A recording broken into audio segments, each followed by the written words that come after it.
tareas, que es una práctica constante en la mayoría de los colegios, y hasta qué punto eso es saludable. ¿Las tareas escolares en casa son adecuadas o no para los niños?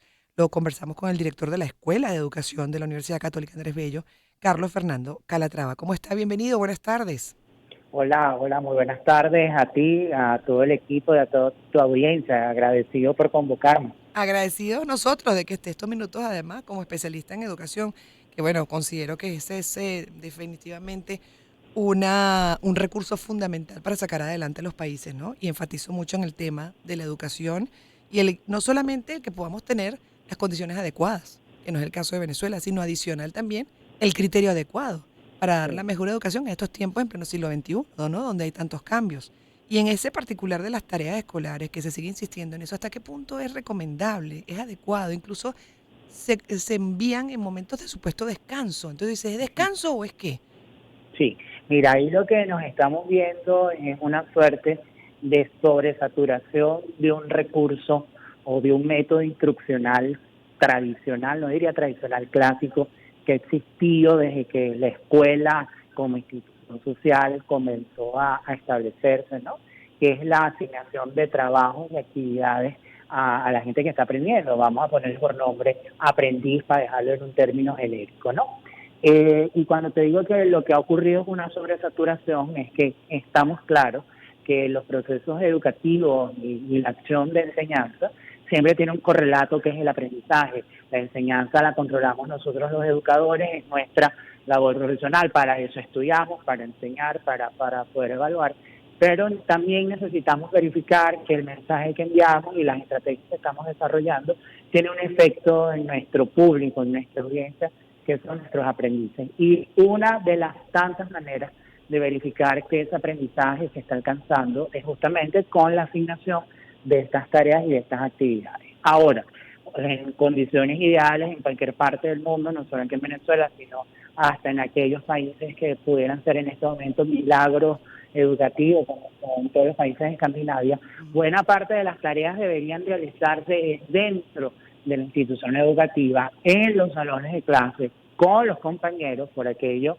de aprendizaje pares y en compañía de los profesores que fueron los mismos que nos asignaron las tareas, los trabajos de las actividades. Esto garantizaría, evidentemente, que yo como estudiante estoy demostrando mi potencial, mi desempeño y que soy capaz de ir aproximándome a lo que un diseño curricular me está requiriendo. Ahora, en dado caso, como nos ha pasado a todos, incluyéndome, que no las tareas no las hacemos en el contexto escolar, no las cumplimos con nuestros compañeros y no tenemos al profesor al lado, a nuestra maestra, a nuestro profesor para acompañarnos en todo esto, tenemos que llegar al término clásico de toda la vida, que es tarea para la casa, ¿no? Claro.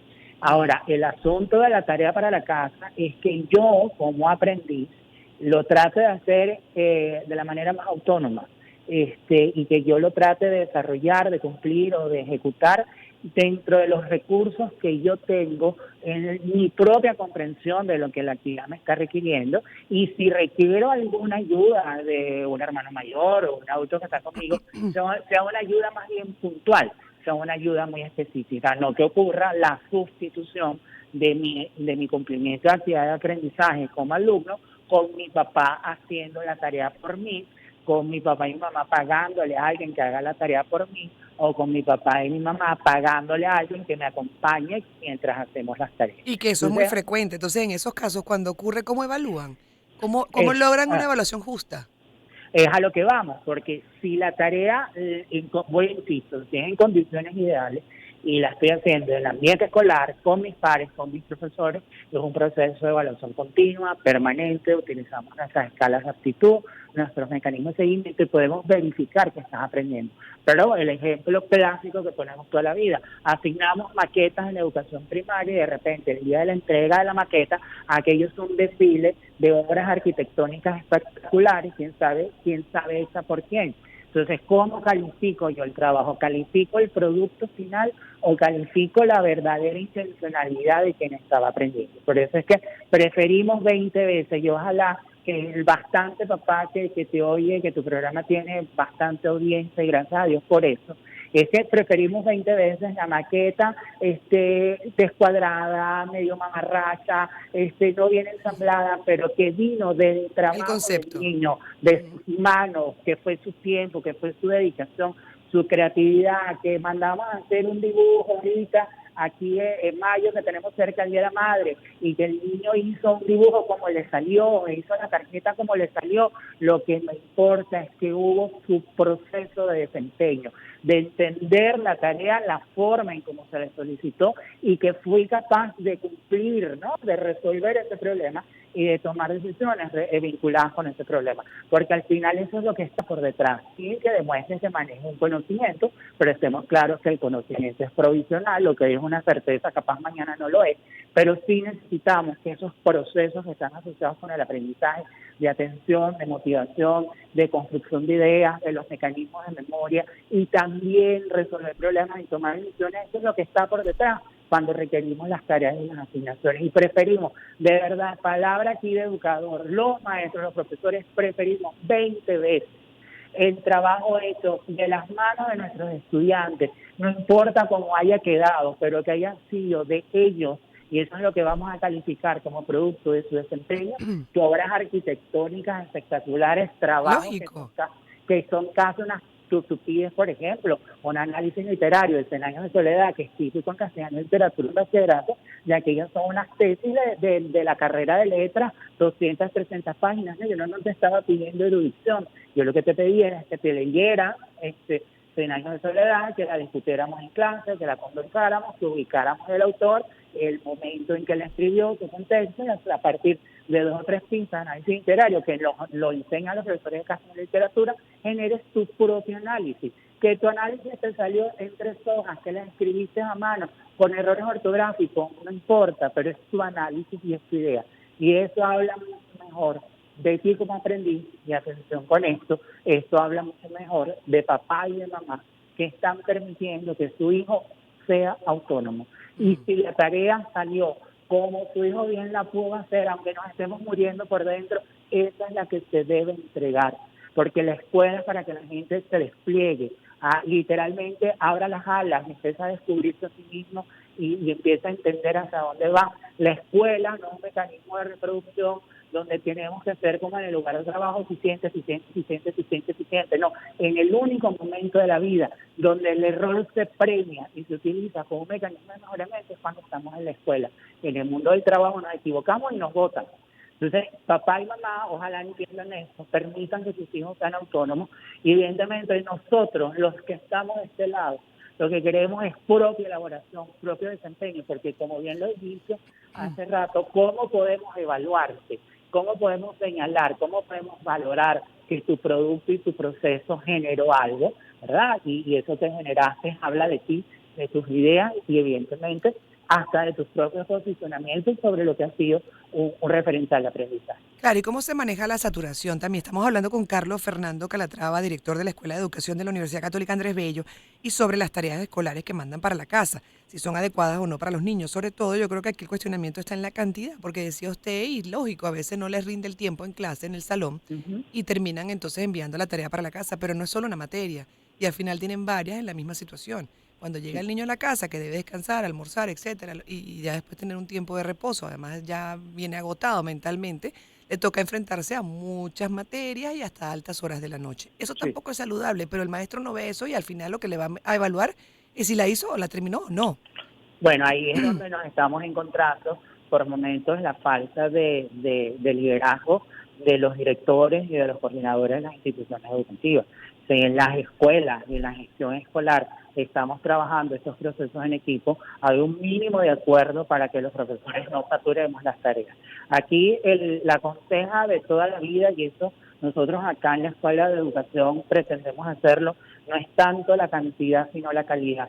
Yo prefiero una tarea bien propuesta, un poquito retadora, y que tú administres bien tu tiempo a saturarte de actividades que al final lo que va a generar es rechazo, lo que te va a generar es adversión al estudio, adversión al área de conocimiento, y evidentemente te va a separar de lo que queremos. Porque lo importante es que el desarrollo autónomo, ese trabajo, esas horas de trabajo autónomo de cualquier aprendiz, desde niño preescolar hasta los tarajayos, de aquí de la universidad, justamente es para que sea aprovechable en su aprendizaje, pero que quede claro que no es solamente para hacer nuestras tareas. A ver, a finales del siglo XIX se había logrado una jornada laboral de 8 horas diarias y a todos nos acordamos de eso, el 8 por 23, el día tiene 24 horas, bueno, 8 de trabajo, 8 de estudio y 8 de descanso.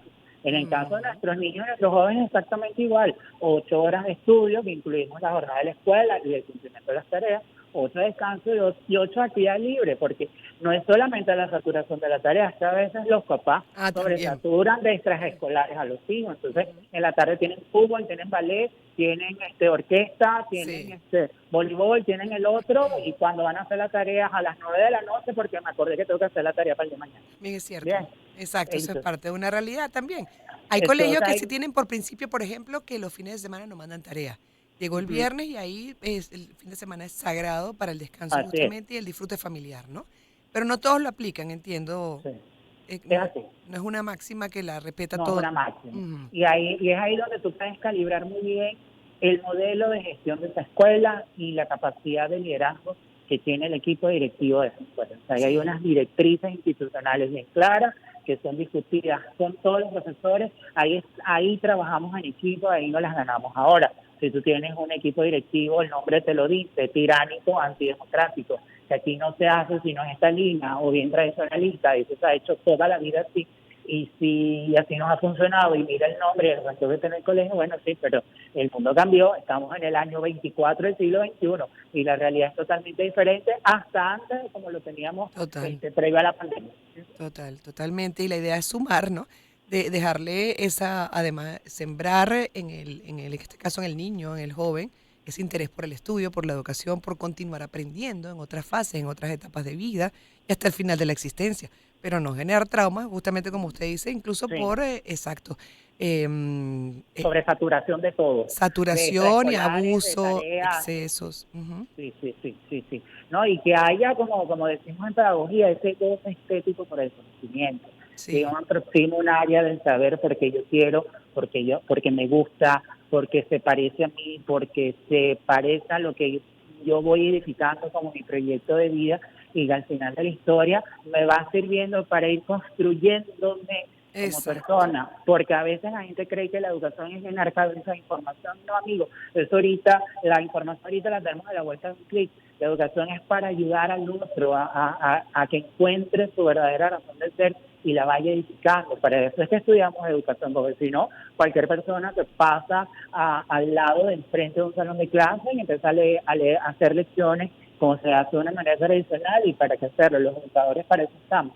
Entonces, cuidadito, porque la tarea es buena, pero es una tarea con criterio, con calidad, y evidentemente que se entienda una suerte de un hilo conductor de lo que también estamos trabajando en clase, porque una tarea puede servirnos, perdón, de una actividad preparatoria para un nuevo tema.